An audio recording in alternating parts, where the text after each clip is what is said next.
Hi, very happy. இதோட நாங்கள் second year எங்களுக்கு ஹாப்பி சைல்ட் ஸ்கூலோட. Really it's very good experience.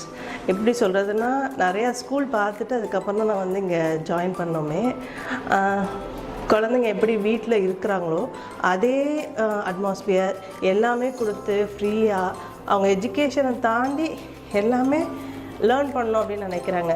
ஆக்சுவலாக சிந்து மேம்கிட்ட ஃபஸ்ட்டு பேசினதுலேருந்து எனக்கு அது அந்த ஒரு குட்னஸ் தெரிஞ்சதுனால தான் நான் ஆக்சுவலாக இங்கே கொண்டு வந்து பாப்பா போட்டேன். செகண்ட் அகடமிக் இயர் சக்ஸஸ்ஃபுல்லாக கம்ப்ளீட் பண்ண போகிறோம். So thank you so Sindhu ma'am, teachers and எல்லா ஸ்டாஃப்ஸ்க்குமே. ஏன்னா ரொம்ப கேரிங்கான ஸ்டாஃப்ஸு. எல்லா இடத்தையும் பார்க்கும்போது எங்களுக்கு இங்கே ரொம்ப சாட்டிஸ்ஃபைடாக இருந்ததுனால தான் கொண்டு வந்து பாப்பா விட்டோமே. அதே மாதிரி ஹேபிட்ஸு ரொம்ப நல்ல ஹேபிட்ஸ், ஃபுட் ஹேபிட்ஸ்லேருந்து குழந்தைங்க பேசுகிற விதம் எல்லாத்துலேயுமே வந்து ஒரு நல்ல ஒரு சேஞ்ச் கிடச்சிச்சு எங்களுக்கு. So very happy. Thank you to all teachers and staffs. இன்னொன்று என்ன சொல்லணும்னா, என்னமோ சொல்லணும் வச்சோமே, நீங்கள் சொல்கிறீங்களா? Thank you miss. Thank you ma'am. Okay, thank you.